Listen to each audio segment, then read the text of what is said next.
राजनीति और समाज सेवा ये दोनों एक दूसरे के पूरक हैं, लेकिन समाज सेवा क्या केवल राजनीति से ही होती है? राजनीति में आने वाले व्यक्ति सत्ता के लोभ में फंस जाते हैं और सेवा उनसे कोसों दूर हो जाती है। नमस्कार, मैं अभय त्रिपाठी, इंडिया लाइव पर। दोस्तों, आज हम आपको बताएंगे समाज सेवा केवल राजनीति से नहीं होती है, इसको करने के बहुत सारे माध्यम हैं। समाज सेवा का दूसरा पहलू है एनजीओ। आप तो इसके बारे में जानते ही होंगे। आज हम आपको बताएंगे एनजीओ क्या है और इससे कैसे जुड़ा जाता है। दोस्तों, एनजीओ जिसका पूरा नाम आपको पता होगा, नॉन गवर्नमेंट ऑर्गेनाइजेशन। एनजीओ को एनपीओ भी कहते हैं।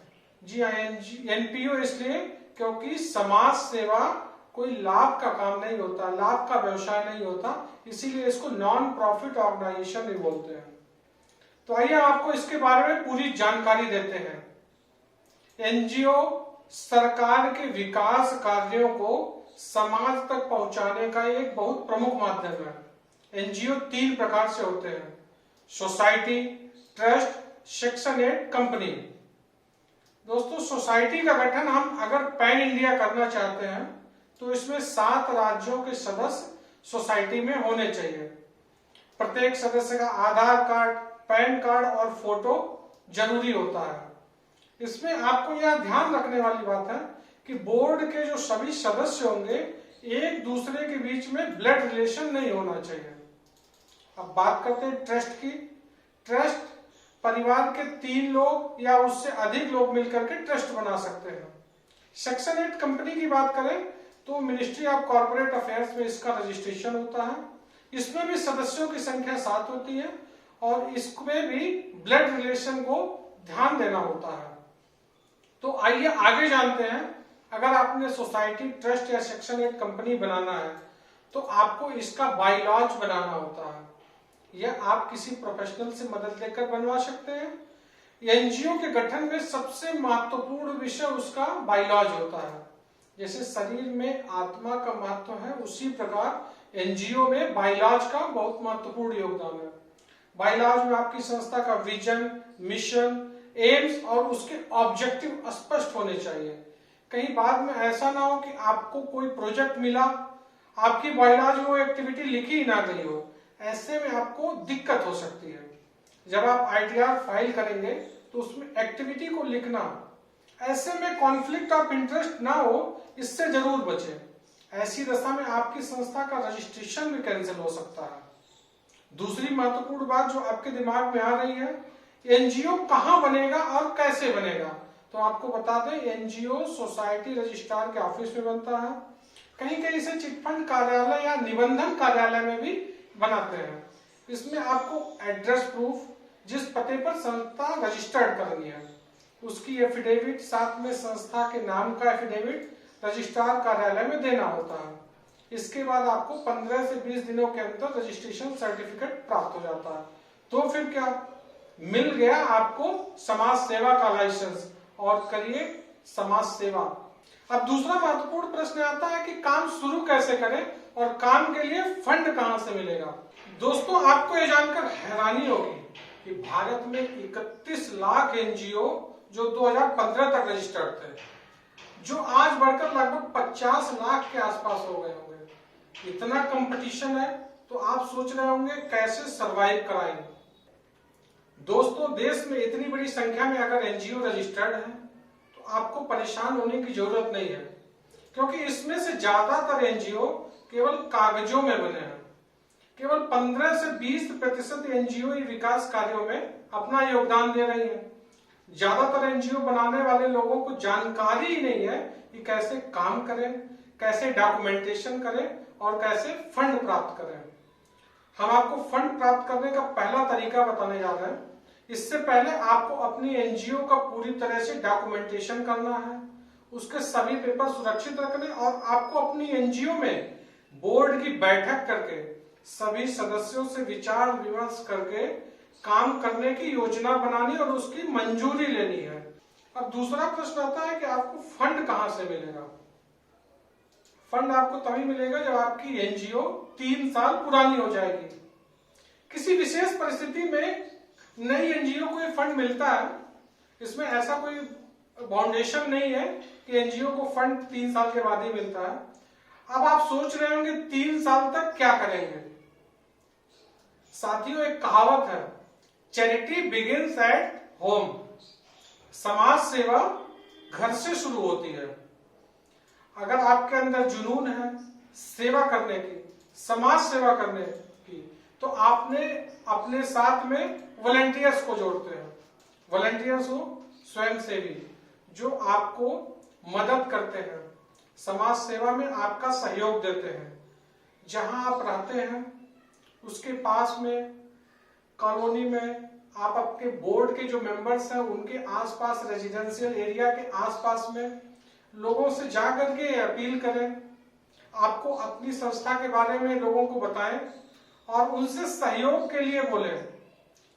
वो जो लोग हैं वो आपको सहयोग बहुत प्रकार से कर सकते हैं, कोई कैश में कर सकता है, कोई काइंड में, लेकिन ज्यादातर लोग आपको काइंड में देना पसंद करेंगे।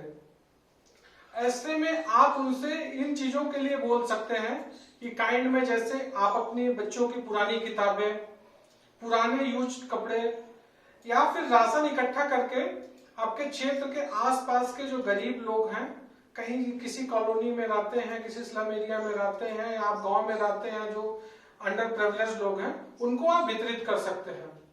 इससे लोग आपकी संस्था के बारे में जानेंगे, आपको जानेंगे, आपकी फेम भी बढ़ेगी इससे, और फिर आप इस गतिविधि को जो आप कर रहे हैं महीने में, सप्ताह में या छुट्टी के दिनों में भी कर सकते हैं। और इसके साथ साथ आप कुछ विशेष अभियान जैसे स्वच्छता अभियान भी चला सकते हैं।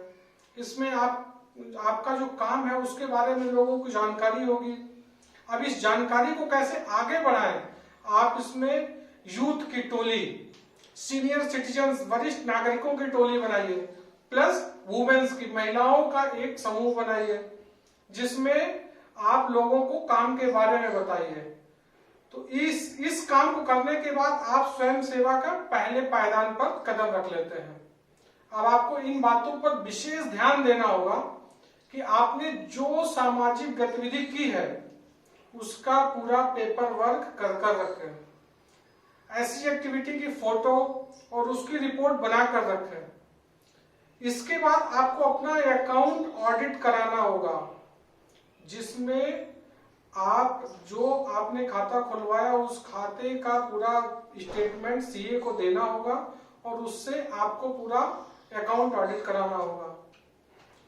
1 साल की ऑडिट के बाद आपको जब आईटीआर भरते हैं तो आप उनसे अपने सीए के थ्रू, आप अपने प्रोफेशनल्स के थ्रू 12वे और एटीजी सर्टिफिकेट जारी करने के लिए अप्लाई कर सकते हैं।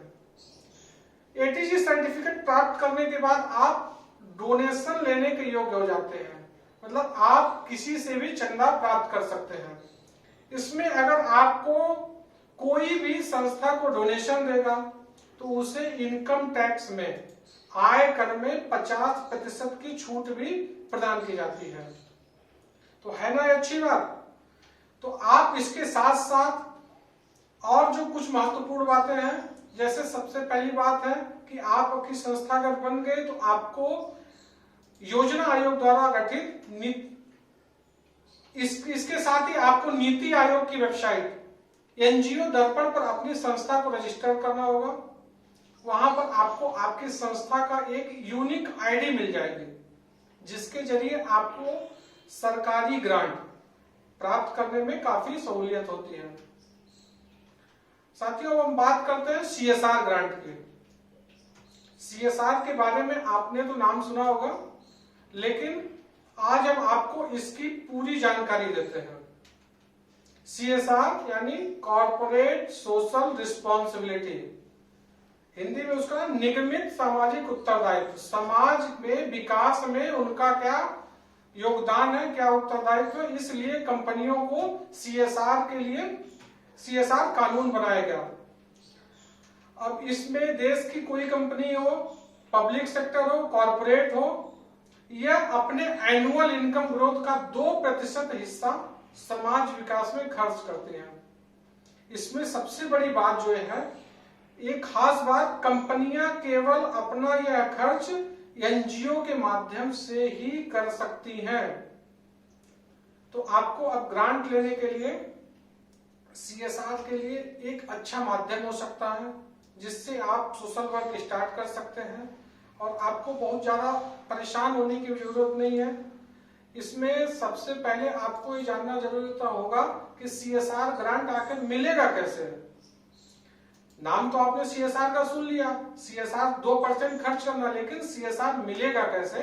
तो सीएसआर उनको मिलेगा जिन एनजीओ के पास 3 साल का काम का अनुभव, 12वें एटीजी सर्टिफिकेट, 3 साल का ऑडिट रिपोर्ट, एनुअल रिपोर्ट। इसके साथ साथ एक नई चीज जो है वो है CSR 1 सर्टिफिकेट।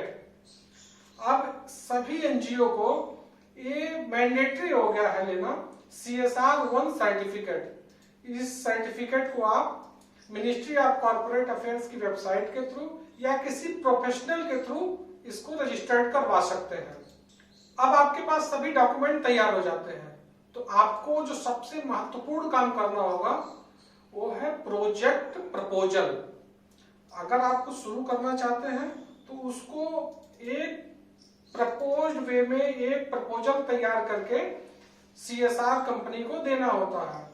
आपको किस जगह काम करना है, वहां उस काम की क्या आवश्यकता है या नहीं है, किन लोगों के लिए आप काम करना चाहते हैं, आपके काम करने की विधि कैसे होगी, मेथड ऑफ इम्प्लीमेंटेशन, और आपके काम करने से उस कम्युनिटी में, उस जगह पे इसका क्या असर पड़ेगा, क्या इम्पैक्ट होगा।